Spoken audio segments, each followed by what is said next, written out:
10 years ago in 2014, we asked if war was over. Israeli police have attacked mourners and pallbearers at the funeral of the Palestinian-American journalist Shireen Abu Akleh in Jerusalem.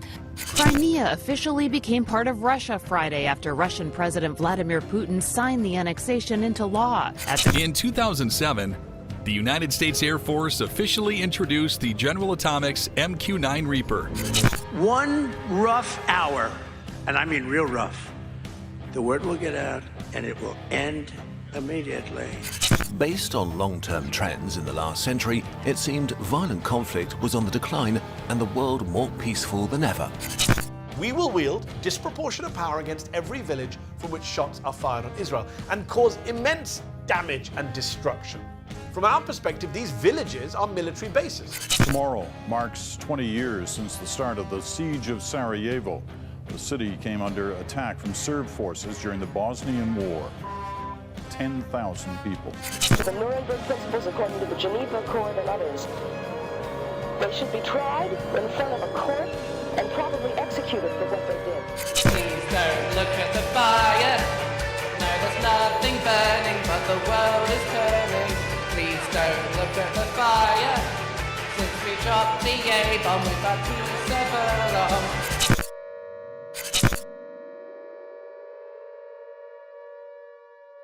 In 1971, John Lennon and Yoko Ono released the song Happy Christmas, War is Over.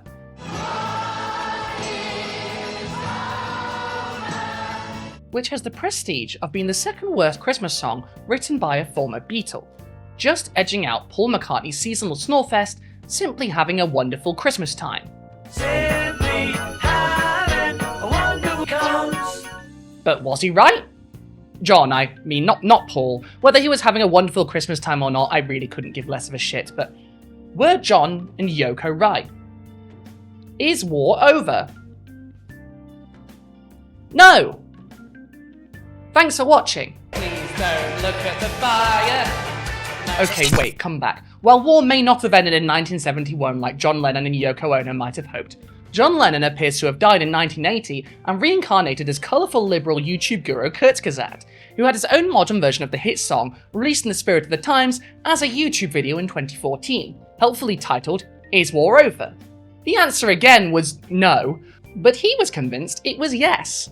So much so, in fact, that over a decade later, he's made a follow-up video pointing at all the wars and conflicts that have happened since and still insisting that war is indeed over. So how can someone possibly be so obviously and proudly wrong? And will John ever return to his true love, Yoko Ono, in the body of his avatar, a condescending German YouTube arsehole?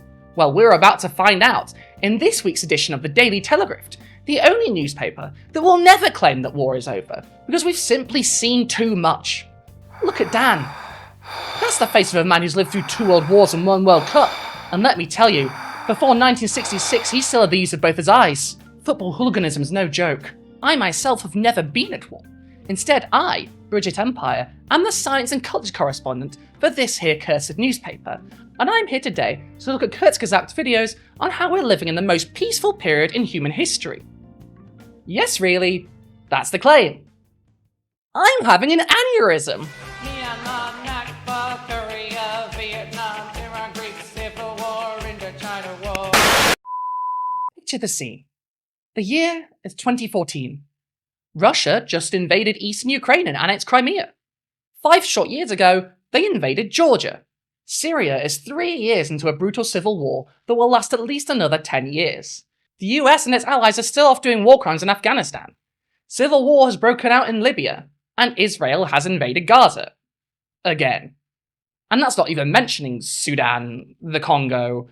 You know, in the midst of all this carnage, German knowledge slop channel, Kurzgesagt, puts out a video, safe and tucked away in Munich, letting the world know that war is over. Now, I probably didn't need to list a bunch of the conflicts that were going on that year to make the point that Kurtz's premise in this video was wildly wrong, but for those of you who are among the millions that watched this video and took his word on this, despite everything he says in the video, despite all the actual provable wars that were happening at this time, And despite the fact that his sources for this video feature Steven Pinker, an absolute hack who has been spreading Western chauvinist myths about how great everything is now for a decade, despite almost everything he can point to that shows improvements since the Cold War, it's due almost entirely to rising living standards in China, while everywhere else on the earth falls apart, well, I thought I might just make that point obvious.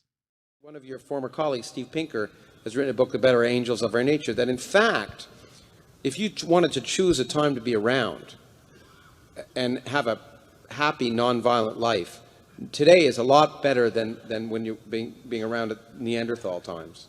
Well, that's what he claims, but the weight of evidence is strongly against it. You think so? I think so. There's very good work by a serious anthropologist, Brian Ferguson is one, who's worked through his data and I think shown that it's probably wrong for about 95% of human existence, namely the hunter-gatherer periods.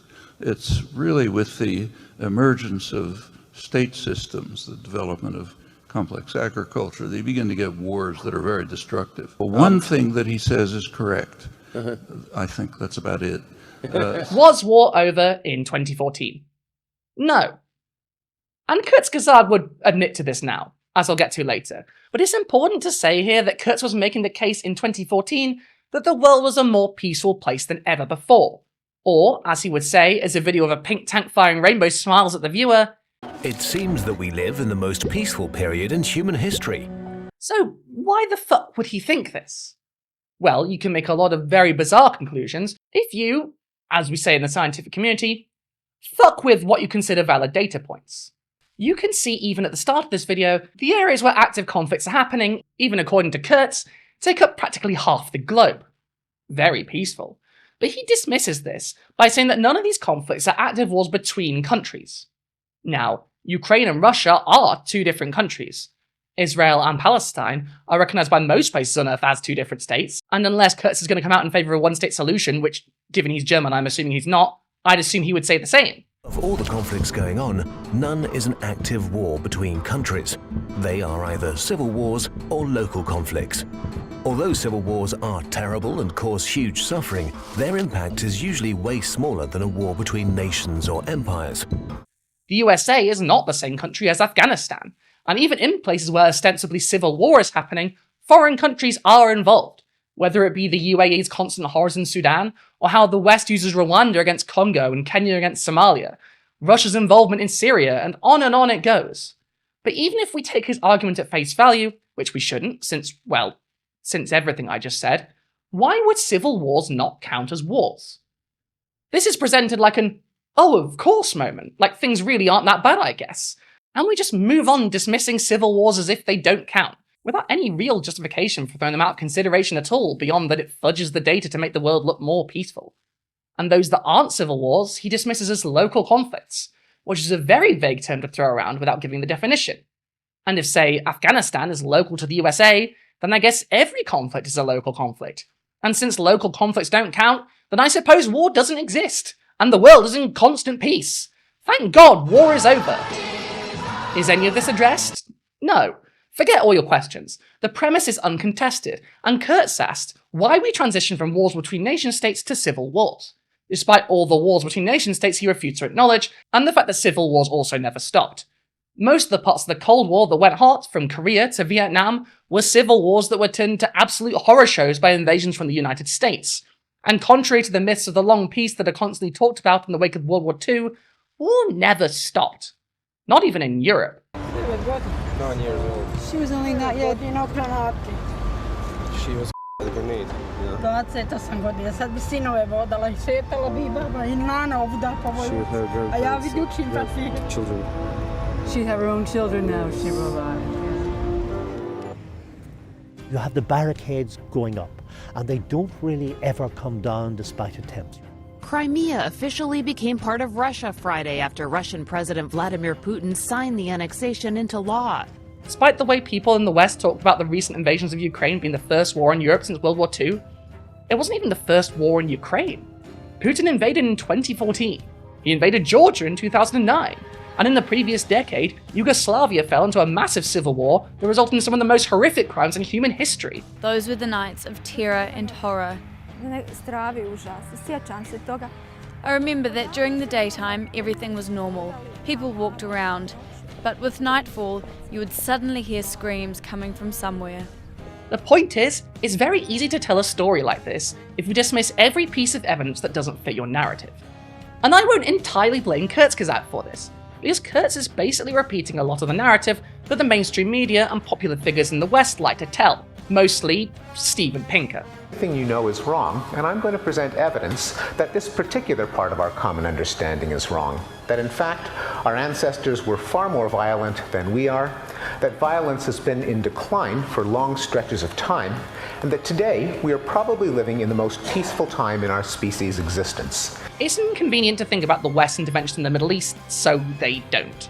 It's inconvenient to consider Palestine, Sudan, the Congo, and even Ukraine, before the most recent invasion, as places that count as nations, whose invasion by another country is anything more than a local conflict. 10 years ago, after Putin annexed Crimea and invaded eastern Ukraine, many Western Europeans and their leaders were insisting that we still work with Putin. For example, famously measured war understander Tony Blair said that the West should cooperate with Russia and instead focus on radical Islam. How did that go, Tony? Back in 2001, Tony Blair, you thought the West should allow Putin a place at the diplomatic top table. That was then followed up really in the Cameron years as well. Did we read Putin wrong? And by we, I suppose, I mean, did you read Putin wrong back in the day? I mean, I often ask myself that question. I mean, did we read him wrong from the beginning, or did he change? I don't know. I was the first leader to go and see him. At that time, his focus was all about economic reform and modernization in Russia. You know, how do they escape the old Soviet way of doing things? Tony Blair urged the West not to isolate Russia over Chechnya. Any response to the situation in Chechnya and to Russian concerns has to be proportionate, and we have many times expressed our concern on that score. Kurtz goes on to explain how the fall of the communist bloc and the end of colonialism paved way for many civil wars, which is true enough, although it doesn't justify him dismissing everything he has already. When the Cold War ended, a major driver of armed conflict vanished too. But the breakup of the communist dictatorships revealed new or old tensions and brought new conflicts in the now freed states, which often resulted in civil war. Much more importantly, in 1945, nearly all of Africa, much of Asia, and parts of Latin America were under colonial rule. By 1990, all but a few islands were independent.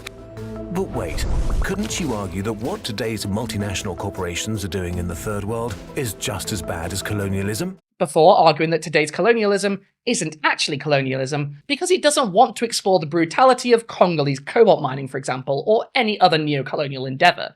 He instead goes over the brutality of Congo under Belgian rule and then moves on, without examining how that legacy continues to the present day. And forced labour never really ceased completely until the end of Belgian rule in 1960, which is not really that long ago. So no, colonialism was much worse than vulture capitalism is today, and it ended just 2 generations ago. This is a big problem I have with liberal critiques of colonialism, because they can't bring themselves to critique it under modern capitalism. They could only see problems once they're over. Belgian rule was terrible. But it's gone now, and now they have capitalism, so they're all good probably. Don't worry about all the deaths and the slavery, they're free now. Does it bother you that it's foreign companies coming over here to exploit the mineral wealth of this country? Nous, en tant que Congolais, nous acceptons les étrangers venir travailler ici chez nous, mais dès qu'ils viennent chez nous ici, ils n'arrivent pas à nous respecter comme il se doit et commencent à nous faire travailler comme des esclaves. And this ideology continues through the rest of this video. As Kurtz himself says, democracies hardly rarely ever fight each other. Before he waxes poetic about how it's cheaper to buy goods on the global market than to seize them by force. It's almost always cheaper to buy resources on the global market than to seize them by force. People from other nations are more valuable to us alive than dead.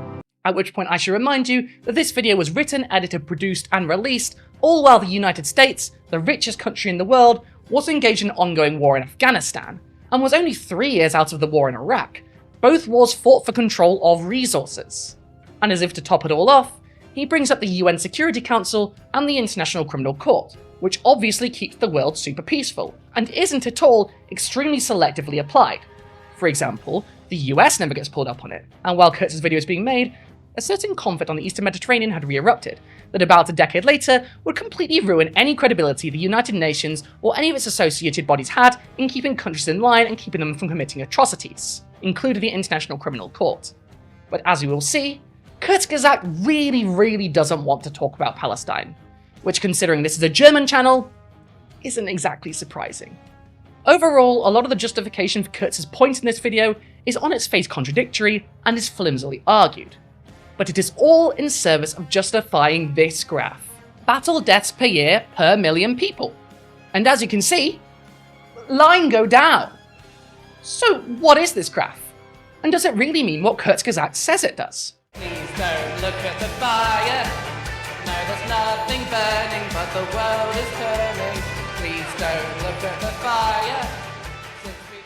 Now, since this first video I'm talking about here is 10 years old, most of its links are broken, but I found a graph that appears to at least use the same data, if it's not the same graph Kurtz is referring to here, though it is from a source published after his video, regardless, from the Peace Research Institute in Oslo from 2016. Although given this graph gets a lot of play in Steven Pinker's work, Kurtz's use of this is probably a reference to the better angels of our nature, why violence has declined, which Kurtz cites in the sources for this video, and which we'll be coming back to later, as this video is basically a YouTube version of that book, with all of its problems intact. Either way, the graph is battle deaths per million people, with data from 1950 to 2014, with the same line shape, same peaks and valleys, and all that good stuff, so we can use it to look at the same data. So what's the deal with this graph?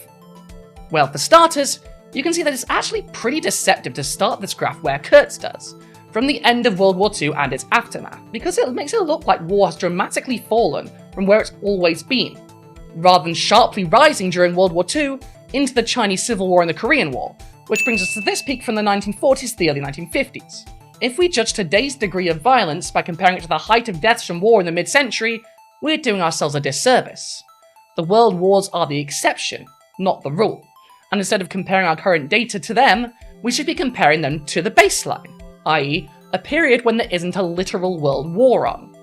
It would be more sensible, if you can't start counting in the late 19th century before World War I, to start once the peak from the post-World War II era ended, say the mid to late 1950s. In that case, the graph Kurzgesagt keeps showing to prove how much more peaceful the world is now looks less line goes down and more line stayed just about the same but with peaks and troughs. And in fact, the line is going up again in 2014, just when Kurtz was first saying that things were getting better. According to this graph, they were not. And that's just from the graph on its face.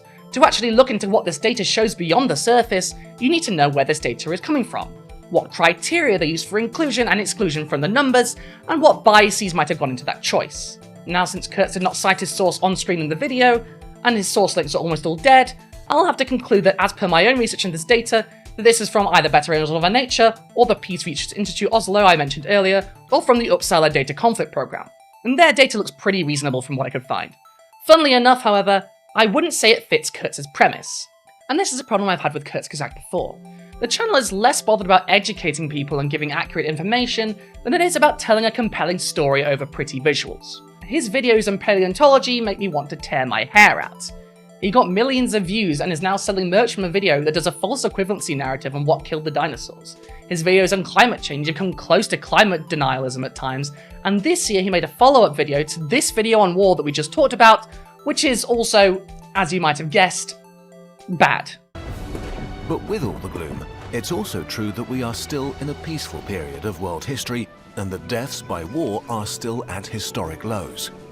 The world is at a crossroads. We'll do another update video in 2034. Let's all hope we'll have better news for you then. In fact, the main change of attitude he's had seems to be that he now refuses to call Palestinians Palestinians and now considers them Hamas, and is now referring to the ongoing and the Palestinians by the extremely loaded name Israel-Hamas War. Real certified German moment. And the Palestinians and Israelis continue to slug it out, and the war between Hamas and Israel. Even as he begins this new video, he tries to redefine what he said in the last one, by adding that wars are happening in areas that were under foreign control, either by colonial states or, as he says, Soviet dictatorships. Now, those are two quite different things, and also, not what he said. He brought up Soviet dictatorships to explain why there were so many civil wars happening. This rewording lets Kurtz try to excuse the fact that he obviously wasn't referring to Russia-Ukraine here, or even Russia-Georgia, since they were obviously not civil wars, but rather to events in Chechnya, Yugoslavia, and Armenia. He also brings up the point that more civil wars are ending in diplomacy, which he also brought up in the last video. But, and I don't know how to not sound condescending when I say this, all wars end in diplomacy. Even World War II ended with the Paris Peace Conference. World War I famously ended in the Treaty of Versailles. He made the distinction in the first video between civil wars ended by force and civil wars ended by diplomacy.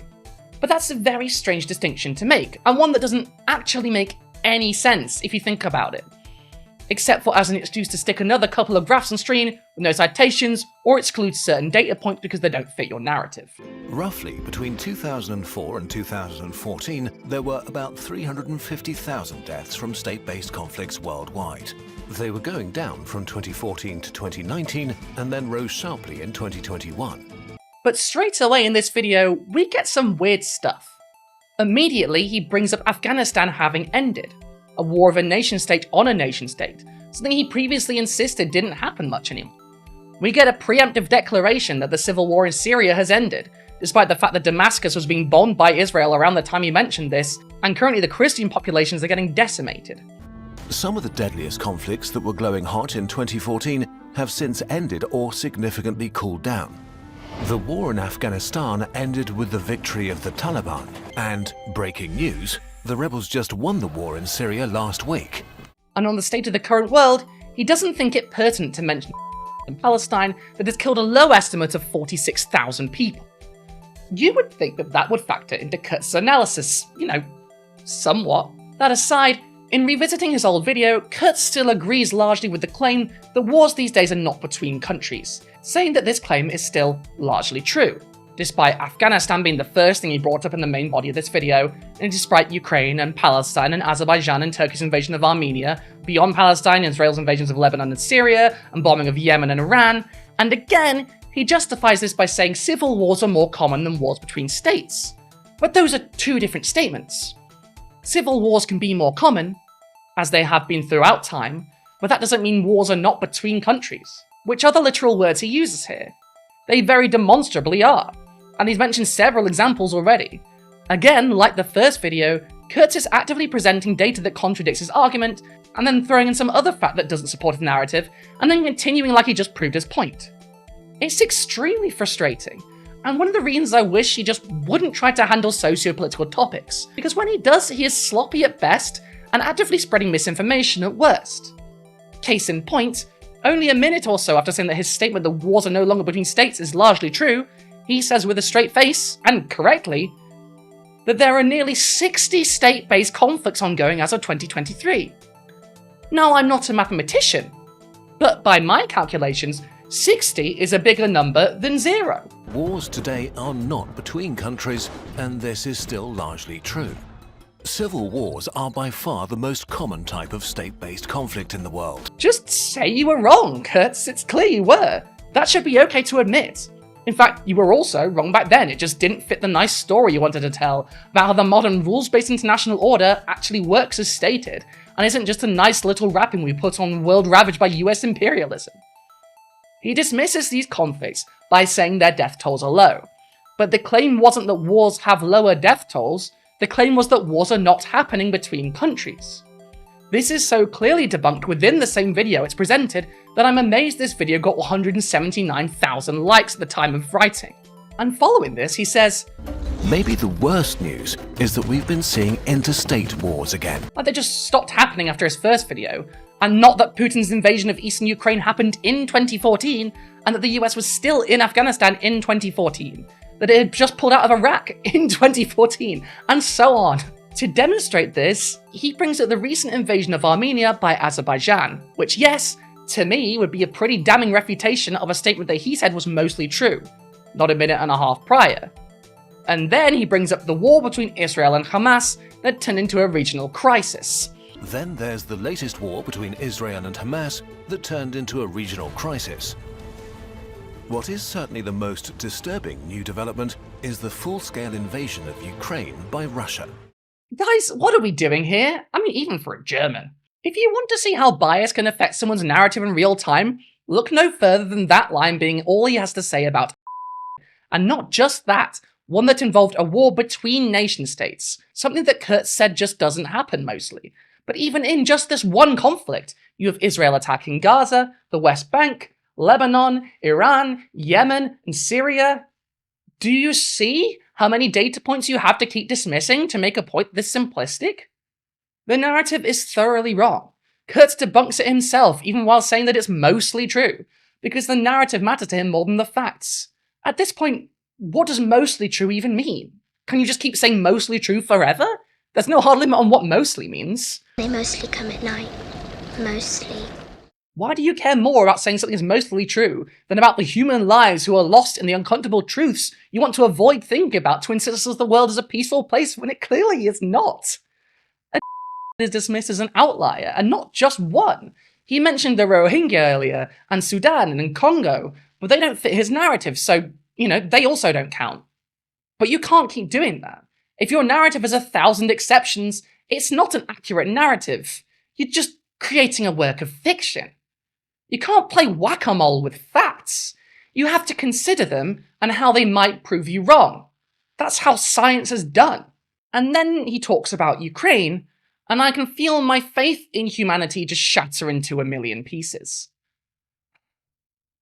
Why do so many Western liberals pretend that 2014 didn't happen? What is certainly the most disturbing new development is the full-scale invasion of Ukraine by Russia.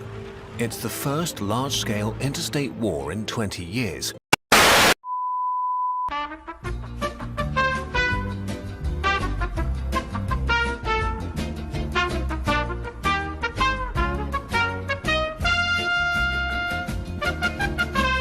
And the first war since World War II, where a major power is trying to conquer territory and to subjugate another state.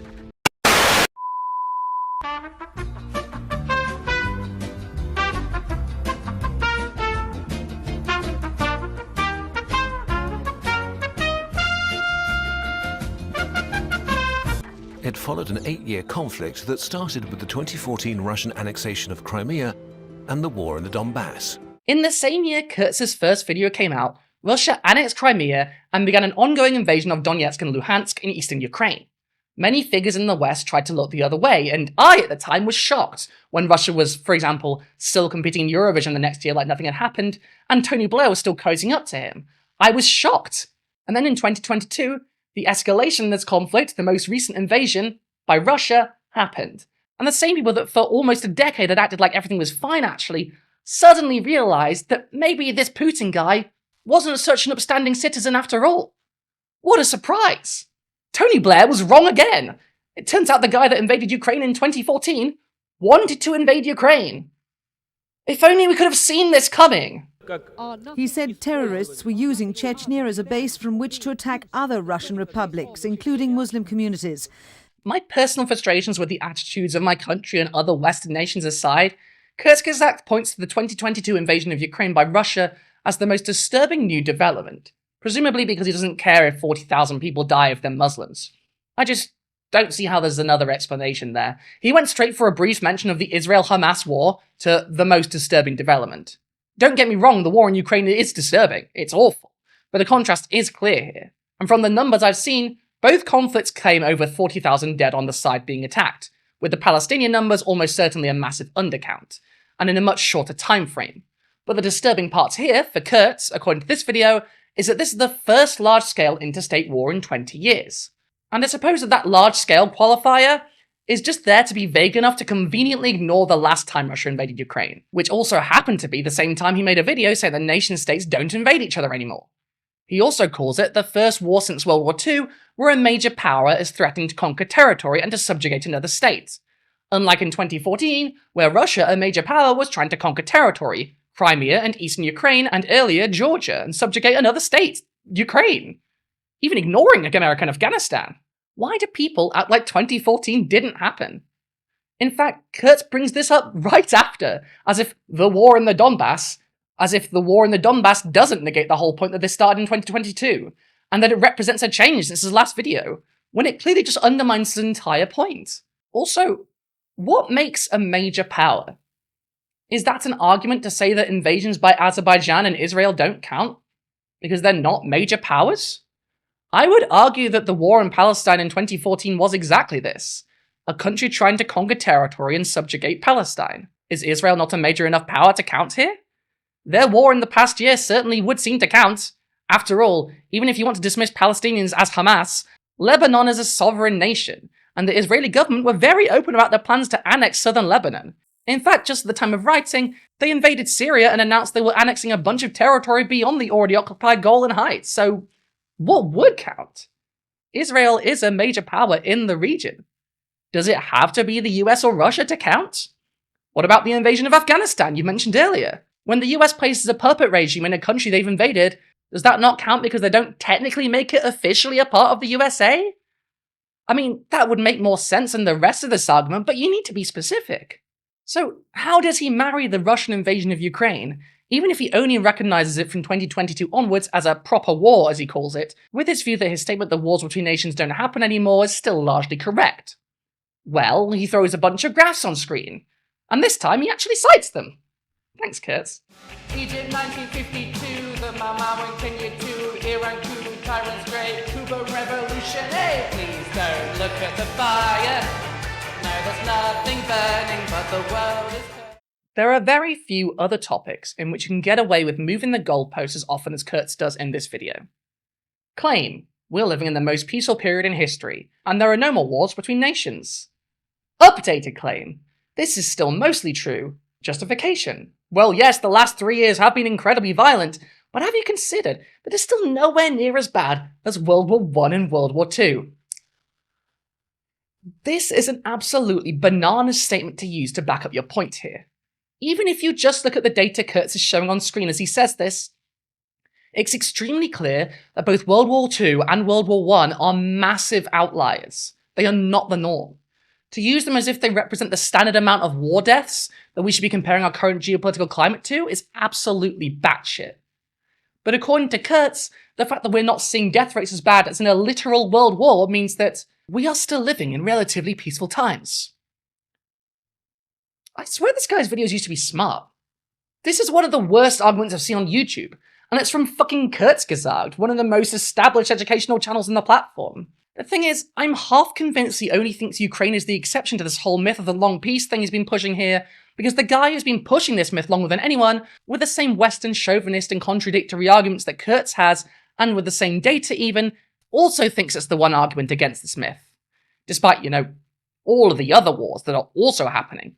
Wars that Steven Pinker and Kurzgesagt both don't seem to think count because the victims aren't white enough for them to care about, presumably. I'm sure that before he put out this video, Kurtz read Steven Pinker's 2022 article, Is Russia's War with Ukraine the End of the Long Peace? The answer to which should have been, what long peace? Did we forget about the war on terror? The Yugoslav wars? Rwanda? Vietnam? Korea? But instead reads, the invasion has been the only interstate war in Europe for more than 3/4 of a century. So at least Pinker doesn't do what Kurtz does and extend that to the globe, something that only makes Kurtz's interpretation of this look so much worse by comparison, despite what I'm sure the post-Yugoslav nations would have to say about that sentence. And the first outside of Africa or the Middle East in more than 4 decades. Which again does not dismiss the war on terror or the Cold War conflicts such as Korea and Vietnam like Kurtz did. The more I read into this, the lazier Kurzgesagt's version of this clearly is. Even his sources are careful not to leave the contradictions to their arguments lying right there on the table. They sweep them under the rug, but they try to address them. Yet Kurtz just puts them out there, not even doing what Pinker does by clarifying, even as they both make the same unscientific points. And I can't entirely blame him. The myth of the long peace is such an enduring narrative in the West. We love to think that since World War II, the world has finally come to its senses, and war between nations will never ever reach that scale ever again. But the post-war period only looks peaceful in comparison to the world wars. The Korean War, the Vietnam War, the Yugoslav wars, the in Palestine, Sudan, Congo, Ethiopia, Myanmar, Rwanda, the war on terror, the CIA-backed terror in Indonesia, East Timor, Bangladesh, Chile, and on. This is not peace. There are wars between nations all over here. But when it's not happening on our doorstep, many of us choose not to see it. And even when presented with overwhelming evidence. Heck, even if Kurzgesagt is anything to go by, even when you are the one presenting that overwhelming evidence, if this narrative is so central to our worldview that challenging it would require us to rethink how we see the world, we would rather dismiss them, find a bullshit argument to get out of it, or accept the contradiction as if it were resolved. Kurzgesagt recognizes that wars are happening between nations, but wars are mostly not happening between nations, so the world is peaceful. The last few years are some of the deadliest on record since World War II, but in comparison to World War II, it's fine. These are not good arguments. In these videos, Kurzgesagt loses an argument with himself, and he doesn't even seem to realize it. And that's even while completely sidestepping Palestine and Lebanon and everything happened in that conflict. And this is a problem with a lot of online intellectuals. They find it incredibly hard to admit that they were ever wrong, and they will twist themselves in knots to justify obviously contradictory arguments to prove themselves right. But it's okay to be wrong. In fact, it's good. If we're never wrong, then we never learn. If we're never wrong, then science never develops. And being wrong is a teaching moment, you know? Why was I wrong? What was I missing? What didn't I understand? What was I assuming that I shouldn't have? Well, I didn't understand that I'd be this fucking frustrated with the channel that I used to watch religiously, so I'll be jotting that one down, I guess. We're in the most peaceful period of history. To be fair to Kurzgesagt, however, these arguments are not unique to him. I've already mentioned The Better Angels of Our Nature, How Violence Has Declined earlier in this video. And it's a book Kurtz explicitly credits in the sources of his first video on this subject. Steven Pinker and Kurzgesagt have the same problem. They come into this game narrative first. Except at least with Steven Pinker, he wrote a book with that wrong narrative. Kurzgesagt read that book and made the argument shorter and even more nonsensical by condensing it, and then made 2 hit videos out of it. And better writers than me have made better arguments against Pinker that make exactly the same points I did. The fact that 10 years later, Kurtz is still defending this stance, even while he actively lists reasons why he was dead wrong, and has gotten even more wrong in the intervening years, is frankly just embarrassing. The world is more prosperous and less poor than ever before, and you point to data showing the number of people living on the extreme poverty line, as defined by the World Bank today at $1.90 a day, is down from 2 billion in 1990 to 700 million in 2015. The world is becoming middle class, you say. But surely you know, I know you know, because you're a very clever, well-qualified guy, that there are numerous studies and a number of scholars who dispute that poverty measure as arbitrary, as inaccurate, that in reality, to quote from a recent academic paper by an anthropologist at the LSE, quote, around 4 billion people remain in poverty today, around 2 billion remain hungry, more than ever before in history. That completely irrelevant to which way the numbers have gone. Of course, the definition of extreme poverty is going to be arbitrary. If you make it higher, then more people will be in poverty. If you make it lower, fewer people. Exactly. But no matter what cutoff you set, the direction is downward. That's not true. That's yes, not, it is. If you look at the work done by Jason Hickel at the LSE, if you take a poverty line of $5, 1 billion people have been added to the number of people on that poverty measure since 1981. The trend shows the exact opposite when you move it to $5 a day. In terms of the proportion of people in poverty by that criteria? No, the sheer number of people. Yes, 1 billion people have been added to the poverty total since 1981. Yes, but billions of people have been added to the world as a whole. What's relevant is the proportion. But you also used absolute numbers in your book. You said it's gone down from 2 billion to 700 million. Well, I do understand how this happened, though. How Kurzgesagt read Pinker's work and was impressed with what he saw. A lot of lay people were. You see, Steven Pinker is not just a personal friend of disgraced Jeffrey Epstein. When he wasn't taking flights to Little St. James Island, he wrote best-selling popular science books. And these books did well partially because they told compelling narratives, and made it look like he had the science to back up those narratives. In reality, however, he is a master at cherry-picking data, misinterpreting science, and twisting evidence to support his worldview. That worldview being that American hegemony and the states that act as his face are the best thing that's ever happened. And it's in this spirit that he uses bad science to try and make the argument that modern people are getting less violent and more prosperous every day that the Western world graces the earth with its presence. Please don't look at the fire. In The Better Angels of Our Nature, which is the book Kurtz cites explicitly in these videos and basically adapts to make them, Steven Pinker presents a lot of data. The percentage of male deaths due to warfare in a number of foraging or hunting and gathering societies. The rate goes down from 65,000 deaths per conflict per year in the 1950s to less than 2,000 deaths per conflict per year in this decade. Crime statistics, among the many reasons that I think that we should not bomb the Japanese, is that they built my minivan. That's the one thing I will give him. There is a lot of data there.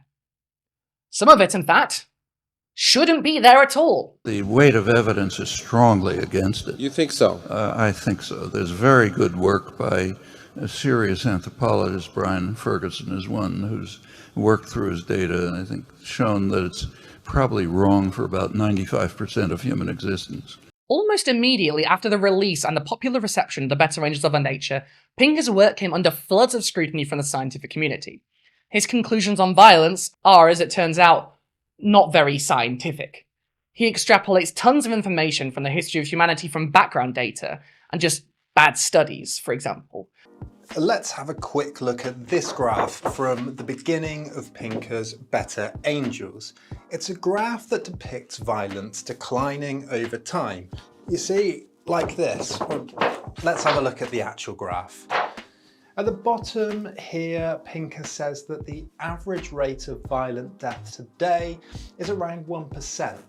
Across the 20th century, it was around 2%. That's including world wars. And then there's the earlier states, like ancient Mexico, which he clocks in at around 5%. Then he says he's lumped together, that's his words, not mine, horticulturalists and hunter-gatherers, 24.5%. Then the average of just hunter-gatherers, that's 14%. And finally, right at the top, in prehistoric hunter-gatherers and horticulturalists found by archaeologists, 15%. We started off nasty, Pinker concludes. We're pacified by civilization. Pinker claims that 14% died violently. That's quite a lot. Anthropologists Brian Ferguson and Douglas Fry argue that the data Pinker uses is cherry-picked and inaccurate. For a start, all 8 societies are from a single study published in 2009. A small sample, then. Take the Ake of Paraguay, by far the highest violent death rate in the list at around 30%. Except when you look at the original study, you find that all the deaths involved frontiersmen and ranchers. The Ake, the original study says, were being relentlessly pursued by slave traders and attacked by Paraguayan frontiersmen while apparently desiring a peaceful relationship with their neighbours. The same applies to the Hiwi of Venezuela and Colombia. Every single death involved colonists and ranchers and included one massacre. How about the Casaguaran actor of the Philippines? Well, that 5% figure is based on an anthropologist's account of 9 deaths that happened, quote, in the context of an influx of immigrant colonists into the area and the resulting cutback of forests and the decline of game and fish, which then led to fighting. 2 of those deaths were carried out by immigrant farmers. All of this happened despite an almost immediate refutation of most of Pinker's points from other scientists who criticized aspects of his book, such as a giant statistical screw-up he made that means that Pinker pulled his theory from nonsensical noise in the data. There are also more nuanced discussions that question whether he considers, for instance, the deaths of refugees in total war deaths, or the early deaths of women, or the death of children whose mothers were exposed to Agent Orange. And there's the issue of Pinker dismissing the idea that several nations have not gone to war not out of altruism, but due to the threat of nuclear weapons completely destroying them in a counterattack. So there are problems with this data, and there are problems with his conclusions from that data, even if those data are correct. A new study, though, puts yet another nail in the coffin, holding the final remains of the long peace. Anthropologists at Florida State University and the Washington University Medical School studied wartime deaths in 19 countries that fought in World War I, 22 that fought in World War II, and 24 non-states, so less advanced, non-democratic groups like hunter-gatherer cultures. They did find that the percentage of a population who died in warfare decreased over time. However, that number was inversely proportional to the total population. The researchers found that people haven't evolved to be less violent. They've simply collected in larger populations that protect most of the people in that population from the horrors of war. Much of his data for pre-state societies that concludes a massive percentage of violent deaths in hunter-gatherer societies compared to societies ruled over by states comes from studies of hunter-gatherer societies upon contact with colonists and slave catchers. This is not a good way to look at background rates of death in these societies at all. Unless you think hunter-gatherer societies as a rule were constantly harassed and murdered by some sort of outside force with vastly superior technology. And given Steven Pinker doesn't seem to be a massive fan of the whole ancient aliens conspiracy theory, it's probably simpler to conclude that they're just wrong rather than, getting a serious case of Joe Rogan brain. There are those ancient aliens type folks that really want everything to be... They want everything to be ancient aliens, and I've been accused of, how could I not accept this or that, Me too. In fact, critiques of Pinker's book are very helpful to this discussion, because surprise, surprise, Kurzgesagt uses the same data, and so the arguments against the data used and how it's been interpreted work just as well here. For example, Cirillo and Taleb, in their 2016 paper for Physics A, argue that Pinker, and therefore Kurtz, fitting with what I've said earlier in the video, is merely ascribing a narrative to sampling error, seeing the tale of the world wars, or the gap between bigger conflicts, and calling it a statistically backed up drop-off in violence, an argument credited to John Gray. In other words, this idea of a long peace in the years since World War II is looking at things entirely backwards. We shouldn't be comparing periods between global conflicts to those global conflicts. We should be comparing them to, comparable time periods. Those in between major global conflicts. And if we do that, as Kurtz began to point out before backing off to his original position in his latest video on the topic, war and violence have, in fact, risen in recent years. Please don't look at the fire. No, there's nothing burning, but the world is turning. Pinker is pretty famous for making these mistakes. A lot of hay was made over his insistence, for example, that the decline in global poverty was a real and marked phenomenon, despite the measure for poverty he set being $1.90 a day, nowhere near enough to live on, and therefore a terrible bar to set. But if you change the number to something that people would actually require to live, it would ruin his narrative. And if you exclude the numbers for China, all the real gains in tackling global poverty just vanish. I was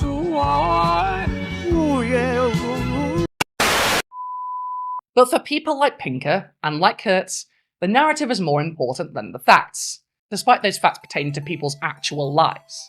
Because they're looking to create a cozy narrative about how the current world order is cool and great and everything is getting better. Rather than, looking out the window. Or even just actually taking an honest look at the data, rather than trying to twist it to fit a predetermined narrative. And Pinker's work in Better Angels, which Kurtz relies on a lot for his videos on war, are similarly filled with holes. As Vox put it back in 2015, Taleb and Cirillo's core argument is that looking at raw numbers alone, casualty counts from different wars, is misleading. In order to understand the actual risk of large wars over time, they argue, you need some more complex statistical tools. Their paper uses a method called extreme value theory, a type of statistical analysis specifically designed to assess the probability of rare but extremely significant events such as a world war. Taleb and Cirillo conclude that there are two major flaws in Pinker's theory. The first is that their analysis suggests huge conflicts on the scale of 10 million casualties only happen once a century, but Pinker's long peace only covers 70 years. That could mean that what looks like a decline in violent conflict is merely a gap between major wars. They also conclude that Pinker has underestimated the actual average casualty numbers in major wars by about 3 times, and that the real numbers don't actually show a decline over time. If that's right, his measurements of the apparent decline of war are overly rosy. For those reasons, Taleb and Cirillo argue Pinker and his fellow optimists are wrong. Viewed through their own application of extreme value theory, the decline in war looks like a myth. In fact, Better Angels is riddled with these types of errors. Confidently asserted opinions accompanied by graphs that vastly misinterpret the science is just a pretty accurate summary of what that book is, and by extension, what Kurtz's videos are that parrot basically the same idea. And it's not hard to find these critiques. You can even just pick up, I don't know, the darker angels of our nature, refuting the Pinker theory of history and violence, which is a collection of multiple scholarly critiques of Pinker's work in Better Angels, including its abuse of statistics and its fetishization of modern US-led neoliberal hegemony. I found this with only a couple of searches, and you can buy it for €25, which I'm sure Kurzgesagt has, because the channel makes absolute bank.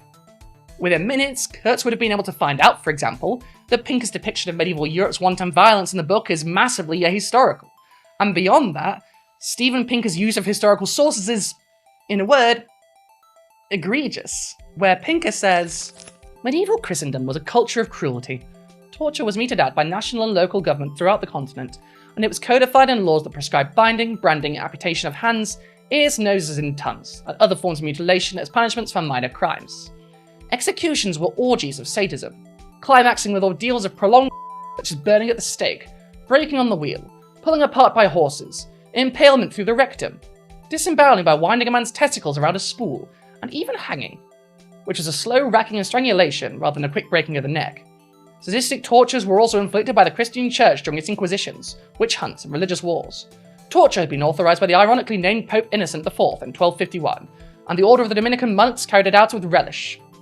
As the Inquisition coffee table book notes, under Pope Paul IV, the Inquisition was downright insatiable.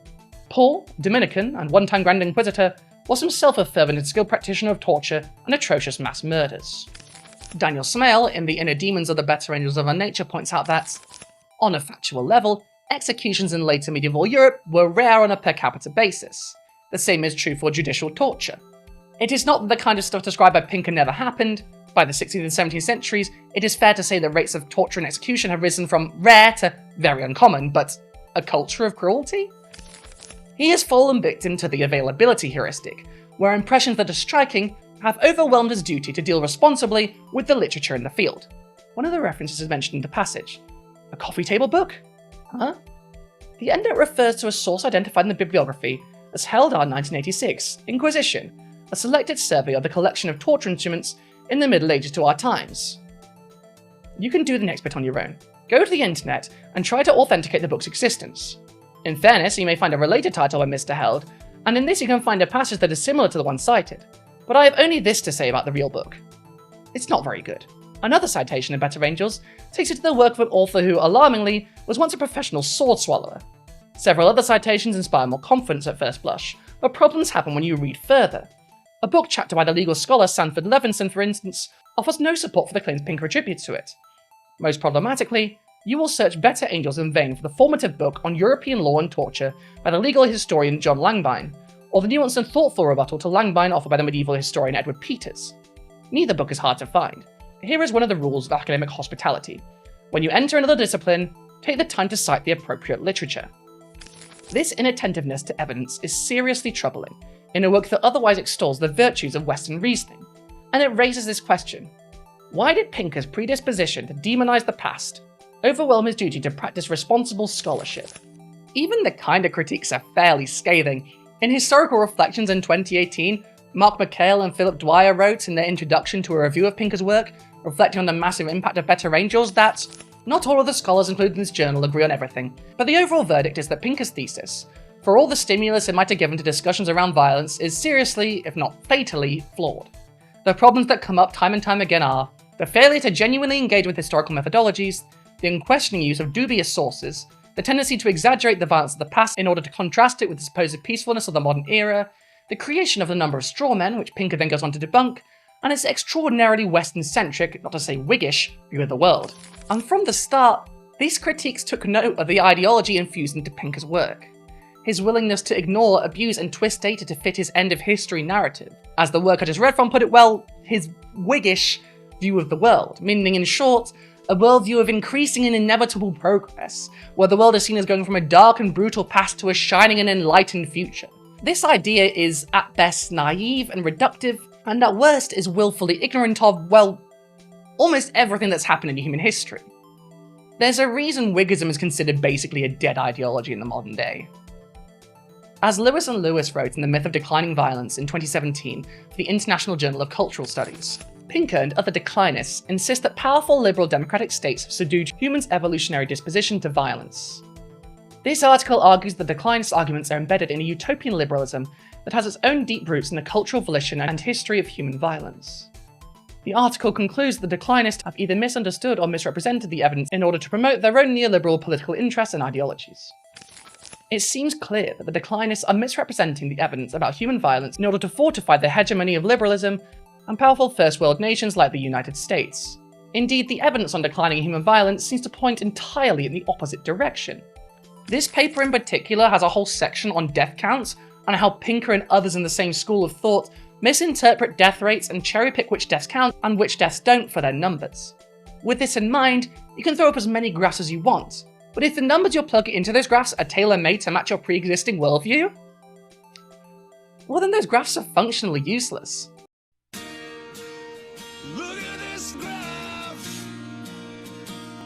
Even beyond the actual numbers, Pinker openly bases a lot of his narrative on evolutionary psychology, a field of people making up stories about how humans might have behaved without any evidence, masquerading as a science, and something I've been putting off making a several-hour video on for ages because there's just so much to go into for that one. In brief, evolutionary psychologists look for just so stories to justify pretty much every behavior in modern humans. Oh, you're a misogynist? That's probably because millions of years ago it was evolutionarily advantageous to hate women, because it meant you wouldn't feel bad about having children with multiple wives, you know?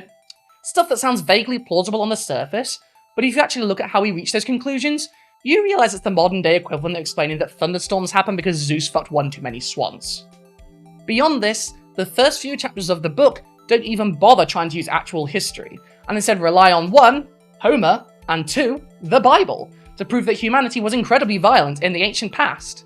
Which would be like me using Lord of the Rings to prove that Gandalf fought in World War I. Go back to the abyss! The whole book is an exercise in starting with a conclusion and gathering as much data as you can to justify that conclusion, which is exactly the opposite of how actual good science is done. Background data is made foreground. World War II is now the baseline of societal violence instead of the peak that it obviously was. In fact, as Rebecca Watson outlines in this video of the subject, among the critiques of Pinker's book when it first came out, was his refusal to count refugee deaths or children whose mothers were exposed to Agent Orange. This is just his worldview leaking out. Early in the book, this is made even more stark, when Pinker writes himself a commencement address set in the 1970s and intended to describe the world today, with the intent that it would sound ridiculous, but as he puts it in text, would be exactly correct. Fascism too will vanish from Europe, then from much of the rest of the world. The generalissimos, the colonels, the juntas, the banana republics, and the annual military coups will depart the stage in much of the developed world. The Middle East also has surprises in store. You have just lived through the 5th war between Israel and Arab states in 25 years. But within 3 years, the President of Egypt will hug the Prime Minister of Israel in the Knesset, and they will sign a peace treaty that will last into the indefinite future. Now, to be fair to Pinker here, I think today he would probably admit he was a little too optimistic there, but come on. To see the world this way, you have to ignore some pretty glaring events that just pretends don't happen to make this narrative optimistic. The War on Terror, for example. The Yugoslav Wars, for another. The endless coups and invasions carried out by America and its allies that he chooses not to notice. And that's not even going into how Israel has continued to slaughter tens of thousands of Arabs to this very day. The wars never stopped. Some of the states were placated by the US, but that isn't peace. That's just a change in circumstances and the active players. In fact, the insistence that this is what peace looks like, this worship of the idea of the long peace, despite the endless wars and coups and threats by the American Empire and under the lesser powers, is laughable, when you consider that Pinker in Better Angels identifies exactly the fallacies fallen for in crafting this narrative only 2,000 years before he was a twinkle in his father's balls. Steven Pinker rightly identifies the Pax Romana, or Roman peace, of being at best relative, his words, and at worst, in my words, brutal imperial expansion that was built on a mountain of corpses. But sure, once everyone was dead, there wasn't much fighting happening, except for all the fighting happening with the Persians, the Germans, the Brits, the Scots, the Saxons, the Huns, the Visigoths, the Ostrogoths, the Bulgarians, you know. As Pinker himself puts it, the alleged peacefulness has to be understood on relative terms. It was a time of ruthless imperial expansion, including the conquest of Britain and the deportation of the Jewish population of Judah following the destruction of the Second Temple in Jerusalem.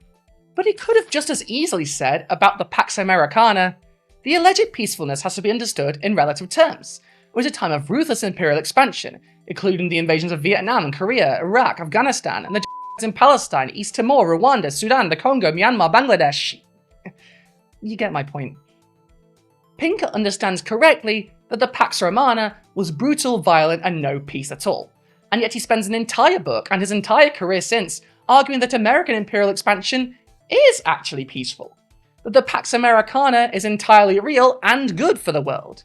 That while the Pax Romana was relative, the Pax Americana is objective. After all, here's graphs. Did Julius Caesar have graphs? Checkmate, you antiquated Italian bitch!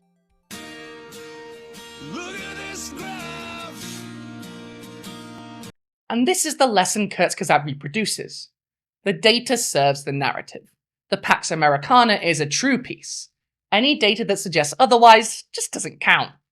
Don't think about all the tens of thousands dying from pointless wars using American weapons on behalf of the American Empire. Look at the pretty animations instead. Those animations seem pretty peaceful, right? Look at this tank. It's smiling and it's got a rainbow on it. And listen, I know it sounds a bit rich for me, a former academic turned YouTuber, to be critiquing a popular science YouTuber relying on a popular science author for being wrong on the internet.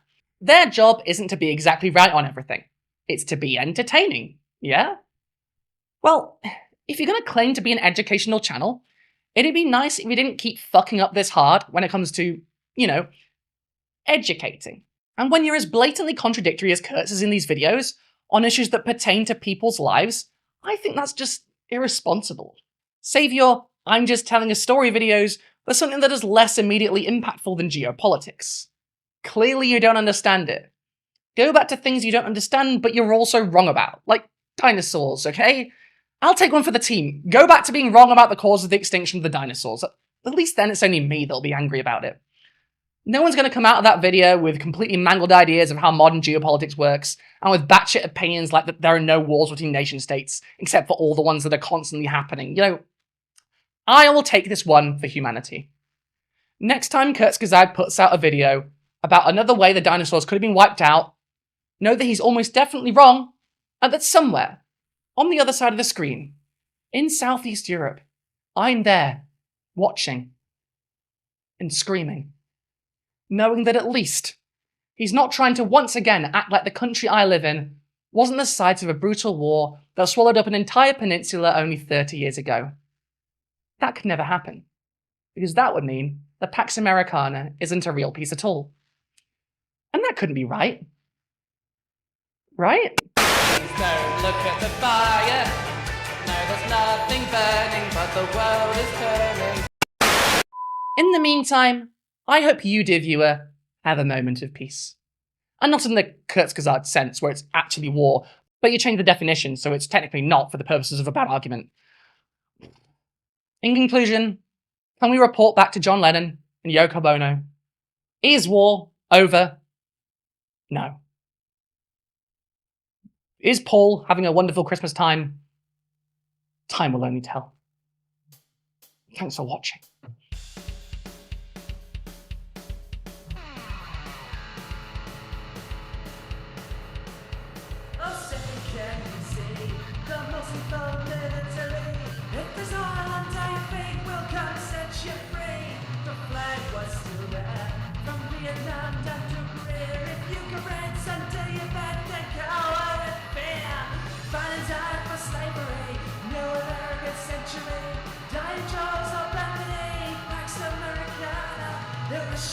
Nagasaki, the whole world is our enemy. Make a desert, call it peace. Pax Americana, the dawn's early light. Across 50 states have stolen land. The ultimate empire's brutal speak its name. It's democracy, that's part of our identity. Like it ever, that's the way we won't come to play. Fighting down for slavery, no American century. Dying Joes are abandoning Pax Americana. Hiroshima, Nagasaki, the whole world is our enemy. Make a desert, call it peace. Pax Americana, Pax Americana. Hey, yeah. Thank you for watching this video all the way to the end. If you like this video, despite its length and its heavy subject matter, why not like it? Leave a comment, subscribe, tell all your friends, share it. Share it with everyone, share it with your mum, share it with your dad, share it with your other dad. And tell your other dad, if he's rich, to give me money, because I am not rich and I need it to live and not die. So he can give, your dad can go to Coffee or PayPal, links below, to give me money, or he can sign it to my Patreon. And if he does, he'll get early videos, access to the members only Discord, my Nintendo Switch friend code, and exclusive content, such as long form interviews with some other YouTubers. And he'll also get his name read out at the end of each video, just like these lovely people. Lee Wilkins, George Geddes, Kira B, No Sparkling Heart, Corey, Matt J, Mightier Than the Sword, Carolyn, Imogen Q, Luciano Frias Andrade, Adam, Harry, Ndog191, Cav, Quesadilla da Tortilla Azul, Leron, Adam Lees, Daniel Nevels, No Not That Paul, MB, Madeline Aguirre, Ben Murphy, Lex Phoenix, Enter Credits, Mira D, and Jade Senior, Bo Ear, James W, Marv and Or, Thorngill, Bob the Builder, 5445554, Deborah Laboon, Vegas, Zilla Zathanium, Vince Whitaker, Amelia Lisette, Jason Haig, Frank McManus, Susan Foster, Helena Real, Sierra Whiskey, Orestria, Ali Catgill, John M, Lloyd Luciente, Jason Cribbett, Shield Aiden, Borum Podolski, Turtle Chun, Casual Observer, Manta Ray, Courtney Bermack, Sleepy Slug, Philippa Tabraga, Soma Piglet, Brain Douche, Artie Wolf, Greg Noble, Deanna McMillan, Carolyn Regalado, Alexandra Lilly, Howard Lott, Nerania Scarjan, and Joey Cobalt. Thank you all, and may you have a wonderful Christmas time. KMT insurgency, Indonesia, break your free revolution, 50 Korea again.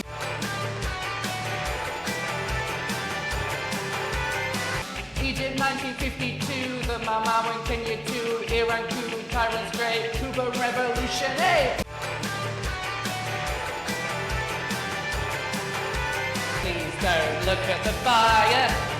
No, there's nothing burning, but the world is turning. Please don't look at the fire. Since we dropped the A-bomb, we've had to several.